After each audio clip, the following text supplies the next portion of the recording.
It's one thing to listen to doom and gloom about food and fertilizer shortages, skyrocketing prices, the cost of living, or your job being outsourced overseas or eliminated due to automation. It's quite another thing to hear practical, immediately actionable advice from experts who can help you reduce the fear, anxiety, and burden of these problems. Tune in now to the Surviving Hard Times podcast from the Finding Genius Foundation with Richard Jacobs.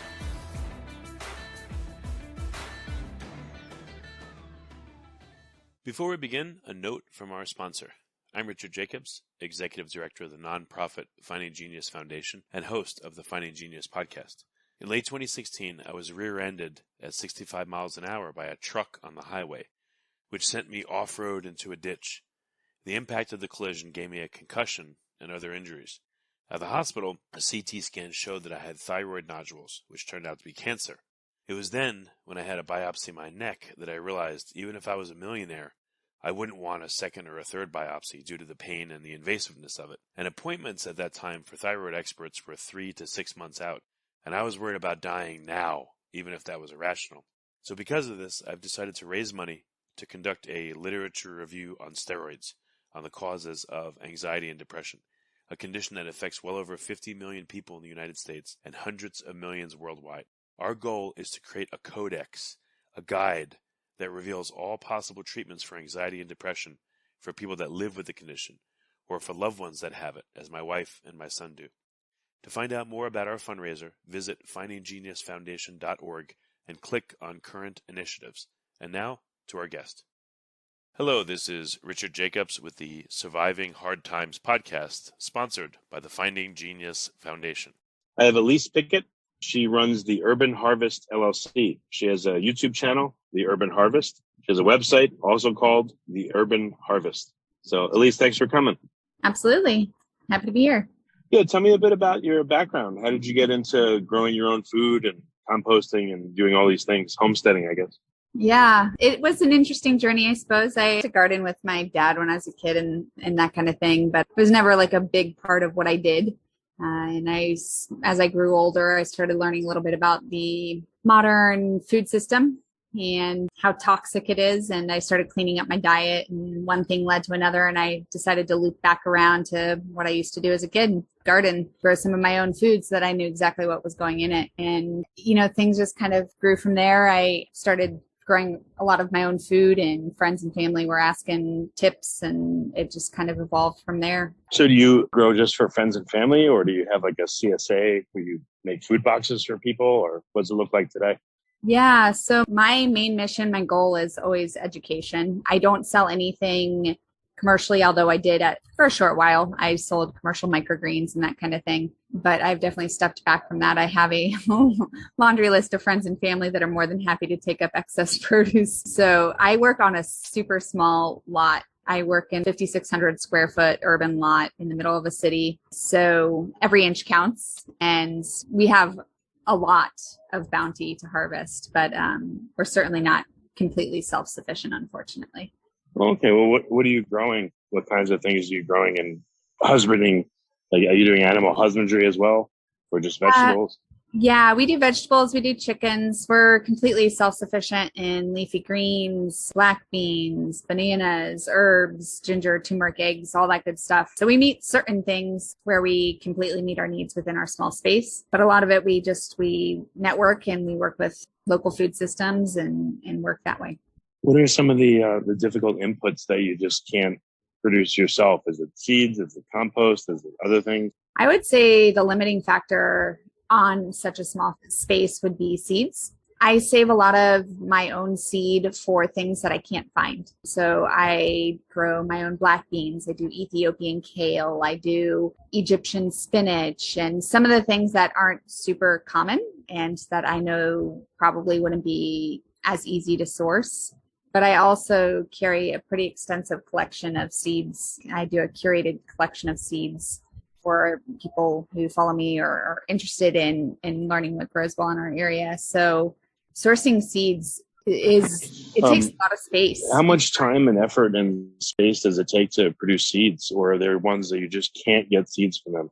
Yeah. So a couple of years ago, right, the pandemic made people a lot more aware of the food system and its potential pitfalls. And so everybody started buying seed like crazy. And I've been working with my seed suppliers and stuff for a long time. And I had a commercial account and everything. And they said that they saw quadruple the sales and they were selling out of things. And it was a lot of people just, oh my gosh, we need to grow some food. I'm going to buy these 100 packs of seeds, even though, probably half of them wouldn't even do well in their climate. So that was definitely a issue. And I think with increased demand, if there's fertilizer shortages or anything else like that, if there's any kink in the system, seeds are going to become ever more valuable. Is it hard to produce your own seeds? Like what does it involve? I don't think that it's hard. No, I think it's actually, in fact, easier than most people think. The issue, especially when you're working on a real small scale,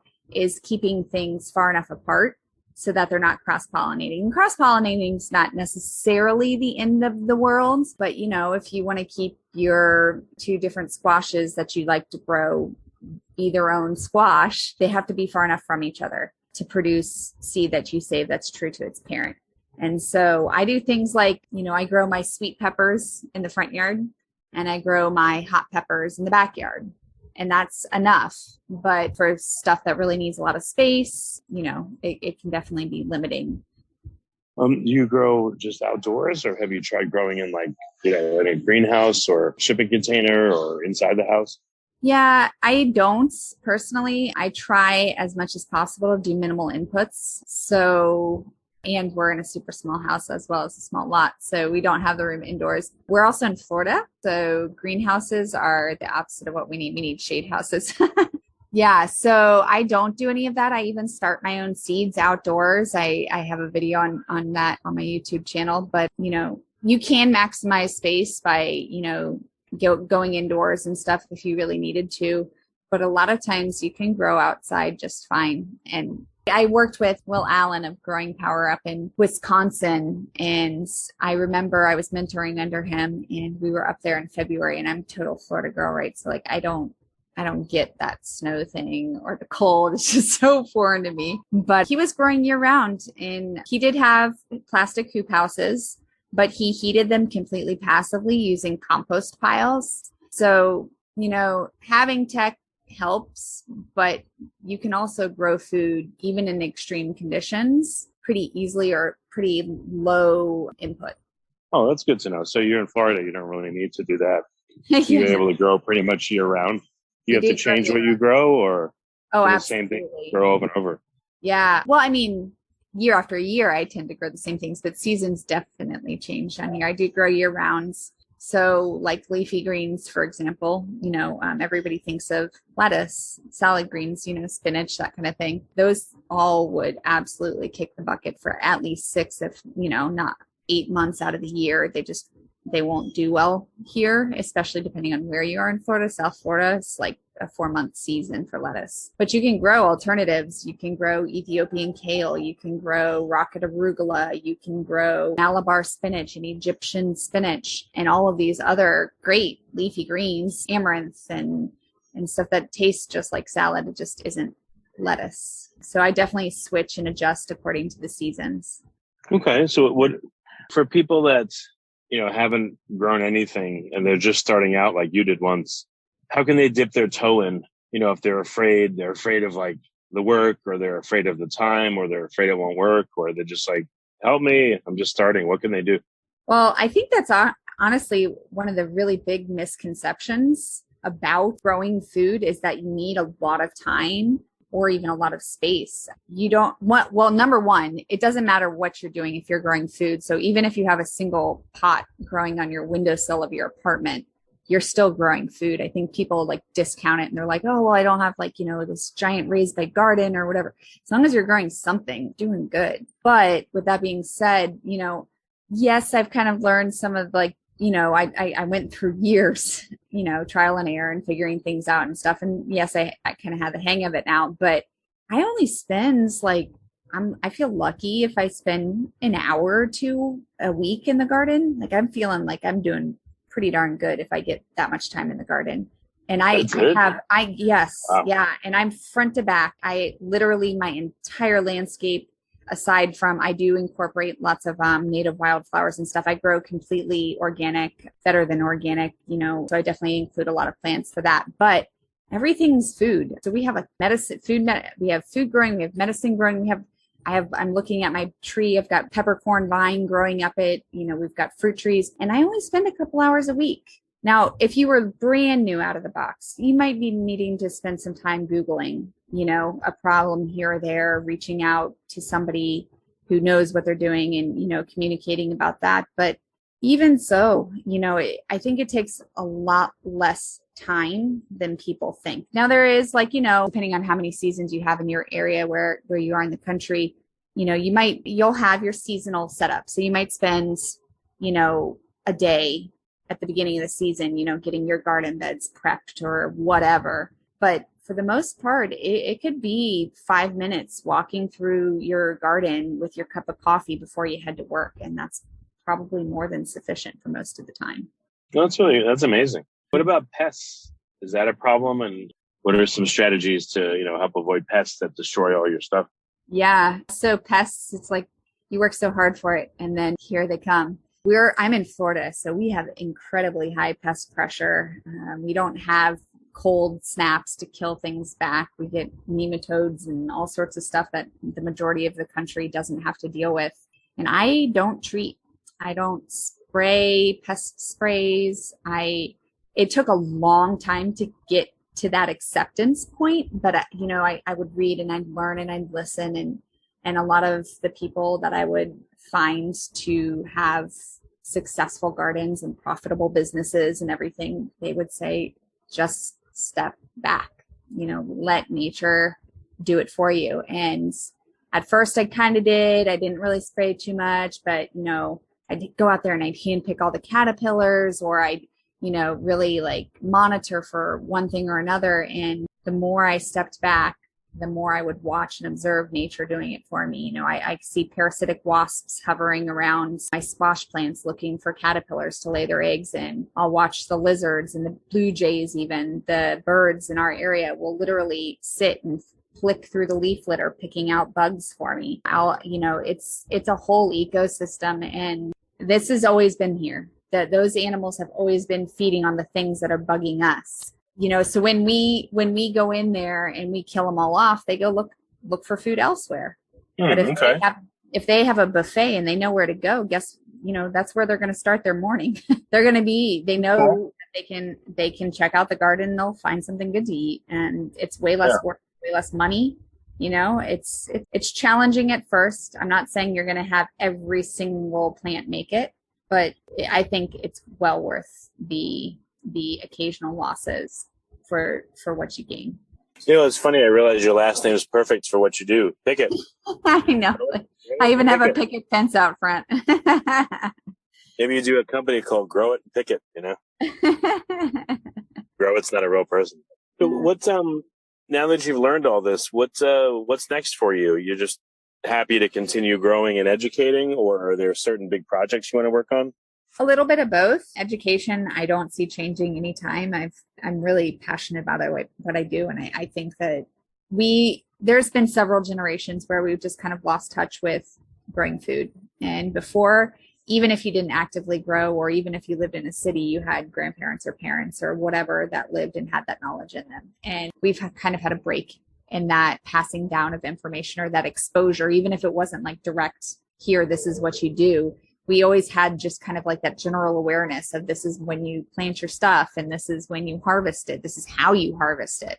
And we don't have that anymore. And if people needed to grow their own food, or if people chose to start growing their own food again, which studies are showing it's been on an upward swing significantly and continuously for several decades now, they're going to need to start somewhere. And when you hit roadblock after roadblock, it can be discouraging. It can be tough if you keep trying to plant the same thing in the same season or whatever and lose it every time. So my goal is to just fill that information gap and get people that knowledge, that startup knowledge that they need to have the confidence to grow their own food. So I will be doing this for the long haul, but I do intend on purchase a larger lot. I really want to show people as many different ways as possible to grow their own food and what the capabilities are with the space. So I currently can show, container gardening, like on a balcony. I can show a small urban lot. I'd like to purchase a half acre or so in the city still, just so I can have people come to it and experience it and see it firsthand. But that way I can show people scale. And, if you have this is what your potential might be. And if you have something a little bigger, this is what it could look like for you. So that's something that I'm working towards in the next couple of years here. Okay. Have you thought about starting a CSA, or again, you want to stay just in the education side? I'd really like to just stay in the education side. There's a lot of people that are really passionate about growing food, especially in our area, and they do a beautiful job at it. I think that there's absolutely 110% a place for localized food systems, CSA programs, urban farming, absolutely 100%. But I also think that it's important for people to have the knowledge and the capability within themselves to grow that food. And so even if people learn a little bit, just enough to get them started, then I think that at least they have that ability to build on it later should they choose. That's true. Yeah. Have you delved into hydroponics or aquaponics, or you're just sticking with the basics? No, I've definitely run the gamut.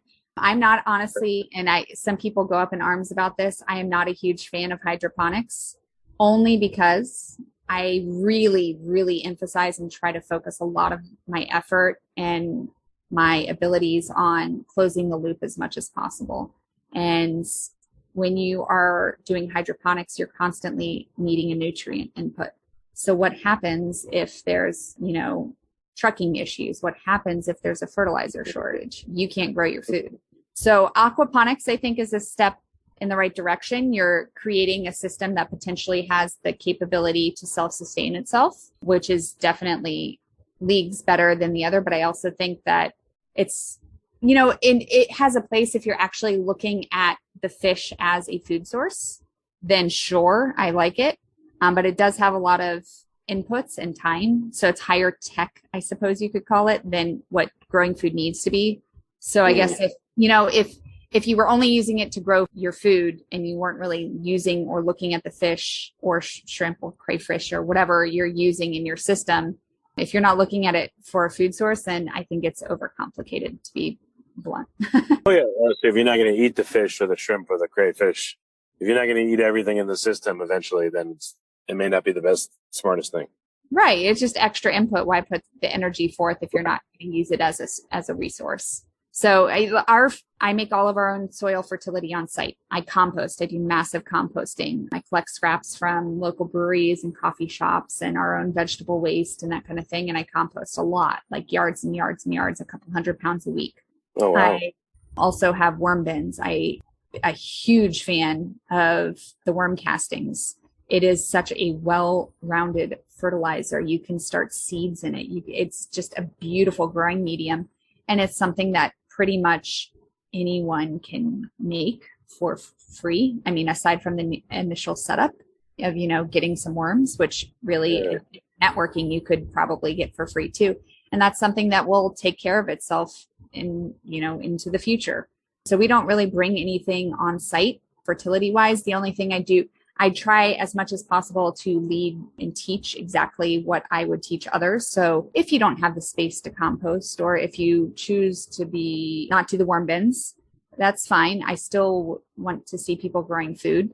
So I have green stock gardens. They're a pretty sweet vertical garden where you can grow, like 7 tall, 6 around type of thing. So, 30, 40 plants in 2 square feet, right? So that's geared towards somebody who might be living in a condo or an apartment or have a super, super small space they're working with. They're not going to have room to make their own compost. So I buy bag soils only for those. Do I have enough soil on site that I could use it for that? Yes, but I want to be able to show people apples to apples. Look, this is what I'm doing. This is what you can do too. Okay, that makes a lot of sense. Well, very good. I mean, it's probably a silly question, but the best place for people to find you and learn from you is the YouTube channel, right? Or where else can they go? What are some resources?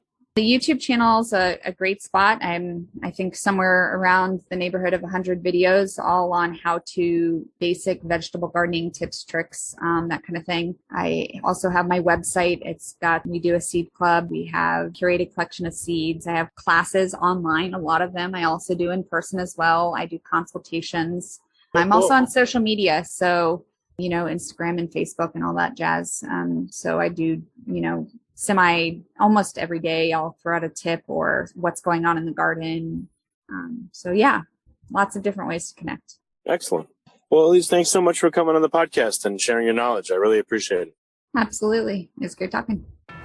Before you stop listening, ask yourself, what are 1 or 2 useful things you heard on this podcast that can help you overcome food and fertilizer shortages, skyrocketing prices, the cost of living, or your job being outsourced overseas or eliminated due to automation? Please like and subscribe and tell your friends and family about the Surviving Hard Times podcast. We're all going to need help now and in the near future.